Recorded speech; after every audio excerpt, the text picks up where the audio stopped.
Oh, yes, laying it down smooth and funky on a Friday, 7:30. Good morning. Hey, I want to put something in your mind. I want you to think about this. All right? And I want you to hold it there. Just hear me out. God wants to use you to show love different than most other people. All right? So it's very difficult to go and be told that has one way of showing love and that you need to join in that way. So think of that. God wants to use you in a very different, unique way to show love. All right? Keep it there. We're going to come back around to that. Okay. Just want to give a quick shout out. Seth Radliff has joined. Good morning, sir. So hold that thought about God using you in a completely different way to show love. I want to talk about real quick backhanded compliments. All right. I use a lot of backhanded compliments all the time. As a matter of fact, it's the only kind of compliment that I use. And I'll tell you why. Because people are so sensitive these days.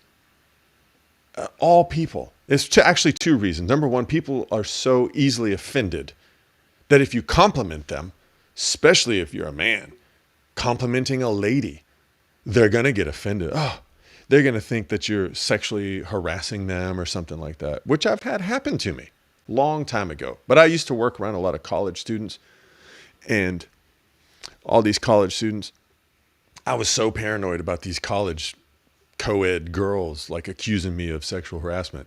I only gave backhanded compliments. You could never pin me down on a compliment. If I'm going to get in trouble, it's going to be because I offended you. Straight to your face, not because I was trying to compliment you and you got offended and now you're pissed off or whatever. Even my own wife, I give her backhanded compliments all the time. And I'll tell you why. Because she gets compliments from me all the time. So like, you live with somebody, you're married to them, you're used to their compliments. You're like, of course you think I'm pretty. And that's women for you. I'm like, hey, honey, you look very nice today. Well, yeah, of course you say that because, you're married to me and blah, blah, blah. So I say things like, hey, you're not as fat as you were when I met you. Huh? Or I'll show her a picture of like some chick in a bikini. I'll be like, hey, look, see that? That's what I think of when I see you. You look like her. It's still good looking, right? It kind of works. It kind of doesn't. I don't know. I don't care. Because there's no making a woman happy anyways. So you might as well say whatever the hell you want to them. Just my opinion, not my advice. But hey, I brought up some examples of some backhanded compliments. I thought I'd run over real quick. Real quick. Here's one. Well, half of your outfit looks fabulous. I like that. One time, here's my own, one long time ago, going to this church. This woman at the church, she had this teenage daughter.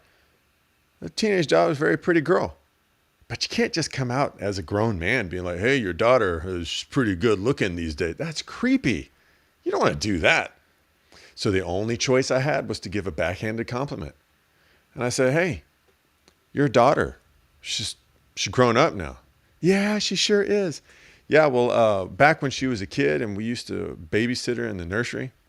Yeah, she kind of reminded me of Slimer from Ghostbusters. The little green, nasty looking ghost. This woman was like, what? I'm like, but now she looks nothing like Slimer. She looks way better than Slimer now. You're welcome. Carrie was appalled. Carrie was appalled. Seth Radliff, purple shirt on, man. So brave. I love that for you. Yeah, I don't care. I'm confident. This is the Blueberry Fest. I don't know where I got this shirt. It just wound up in my drawer one day. And every time I wear it, people are like, oh, Blueberry Festival. Have you been to that? How was that? I don't know. Hey, here's another one. Your Instagram makes you seem so fun. You look like you're having so much fun. You're so articulate. If somebody has to point out the fact that you're being articulate, it's probably a backhanded compliment. I didn't expect you to get that job. Congratulations. There's one for you. That one's okay. Here, I like this one.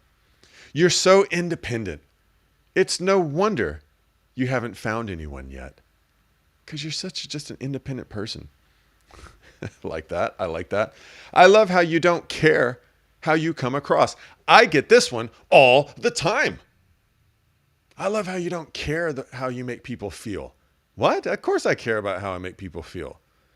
To an extent. I wish I was as chill as you are about all this clutter. I like that. Yeah, man. Backhanded compliments, they are a sign of your fluency in the language of sarcasm. That new haircut suits you so much better than the old one. Yeah, I like that. But hey, that being said, about the compliments, do you use backhanded compliments? I do all the time, because people are either used to your compliments or they're just super offended. I'll give you an example. I went to this new eatery over the weekend, last weekend. I can't believe we're already at another weekend. I went to this eatery, and I went up to it's like a food court here in Conroe, Texas. Moco food, whatever the hell. I can't remember what it is. But anyway, it's like a food court. So I went to this place to order my food. There was a black girl behind the counter. Nice girl. So I'm thinking about what I'm going to order. Another black girl, who's also an employee, came over to me while I was talking to the one black girl. So two black girls. And the one black girl who was new to the conversation, she said, hey, to me, she said this, can you like flip your hair back like this? Like, can you just flip your hair like that? Can you do that for me? So I obliged her. I flipped my hair back, and I did it in like the just gayest way I could possibly do. Over exaggerated, very. And she laughed. She was like, yeah, that's what I'm talking about. And I said, oh, and she said, well, the reason is because like I perm my hair straight, and even though it's straight, I can't make it like flip and flow like that. And I said, oh, like a white person's hair. And she kind of looked at me, and I said, you know what this is? You know what's going on here? This is the equivalent of me, a white guy, asking to touch a black person's fluffy hair. Curly, woolly headed, as they used to call him way back in the day. If you've read the book, Uncle Tom's Cabin, not a racist book, by the way. At any rate, I said, this is the equivalent of me, a white guy, wanting to touch y'all's hair. And they just burst into laughter. And they were laughing so much, I forgot to order a drink. And when I asked the girl, hey, can I get a drink? She was like, you know what? It's on the house. So I got my Dr. Pepper for free. And I was telling Carrie this, and Carrie was like, you can't say stuff like that. Ah. And I was like, I said, but they were laughing. She goes, they were probably just nervous. I said, then why'd they give me the drink for free? Boom. Backhanded compliment. It takes people off guard. It's not what they're used to. I don't suggest you just go around and start making them. I am pretty good with the backhanded compliments. It's taken me years of getting slapped across the face to develop and hone this skill. But my point is, and I do have a point, that God wants to use you in a specific way to show love. a way that you didn't even think about. And while everybody else is saying, oh, you're so rude, you're so this, you're so whatever, God's using you in a way. You just don't realize it yet. And it's not really our job to realize it. It's just we got to do things that come natural to us. And so I'll let you in on a little secret you might not know about me. When I was in fourth grade, what age are you when you're in fourth grade? I don't remember. But when I was in that grade, I was shown some incredibly tough love by my parents and by a couple of school teachers that claimed to care about me. What did they do to show me this tough love?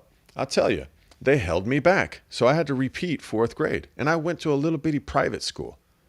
A little private school. I couldn't blend in to the hundreds of students in like a public school system. Nope. There were like 25 kids in every class. So on the first day of the second time through fourth grade, so on my first day of fourth grade, very humiliated. Because all my friends who are now in fifth grade were like, Preston, what are you doing? They thought I was just being funny. Hey, look at Preston. He's over there with the fourth graders. Ha, ha, ha. Then the bell rang and we all went to our class. And I remember I walked past a little group of my friends and they were just like looking up at me because they were sitting in chairs. I walked past them in the auditorium and they're like, what are you doing?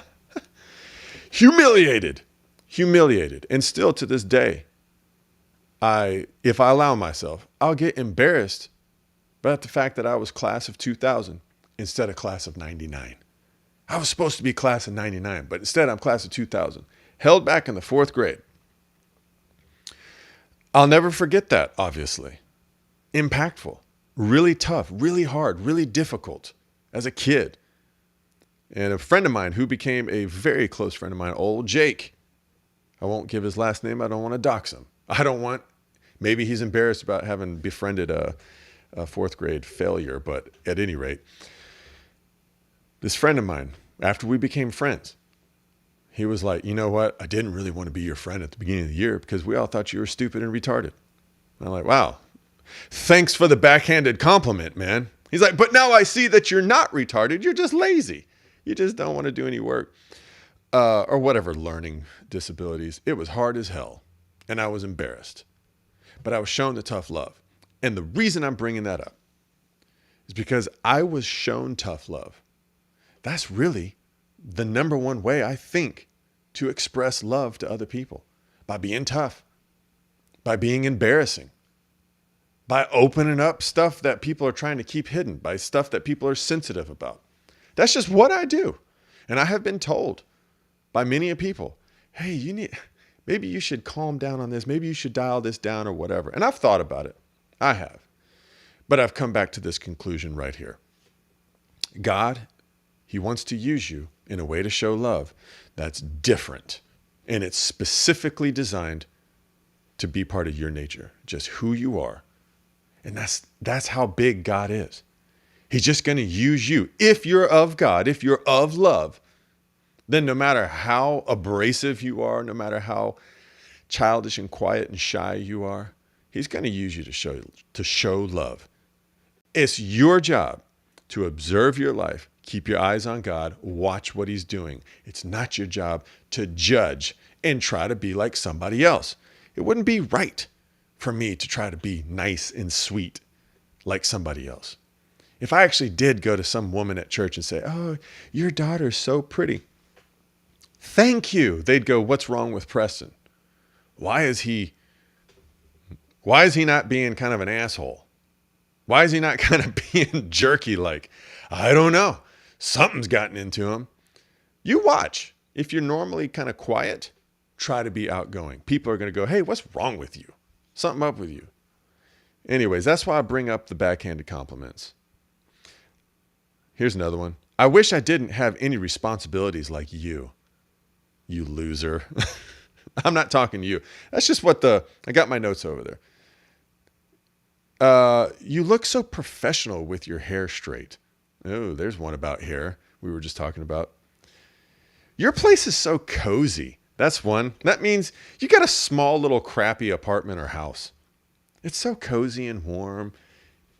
It's so eclectic. That's one I've been told. It's so eclectic. Yeah, because I don't actually spend money on furniture. I just accumulate hand-me-downs. But God wants to use you. in your own specific way. Look at your life. Have gratitude about your life. Think about it. Reflect on it. Don't compare it to somebody else, because God's probably going to use things that have happened to you in a way that you don't even realize it. You're going to get to heaven. People are going to come up to you and say, you know what? You did this, or you said this, or you acted like this, and it really got me thinking, or it blessed me, or it changed my whole view. And you're going to be like, I did that? Because it's God working through you. It's God using you. So enough of all this. Just be yourself. God will straighten you out. Don't worry. He has straightened me out on some things. Some things I used to do. Now I've grown up a little bit. I realize, oh yeah, I probably shouldn't have said that. Should probably keep that to myself or whatever. But not much. I can count on one hand the things that God's like, yeah, don't say that. Everything else is free and open. I can do it. I have been set free by Christ. I can say whatever the hell I want. I'm just joking. Anyways, hey, this has been Done Believing. Moving away from simply believing the truth, straight towards knowing it. I want to know the truth. All for the purpose of overcoming delusion. I'm sick and tired of doing things because I believe that's the right thing to do. I want to know what I'm doing is right. Enough of this. Hey, have a great one. Seth, take it easy. Appreciate you and anybody else that tuned in. Thanks for your comment, Seth. Makes it fun, for me at least. We'll catch you back next week, live, 7:30, most weekdays. Oh, I'm going to play some music. That's what I have to do. Take it easy.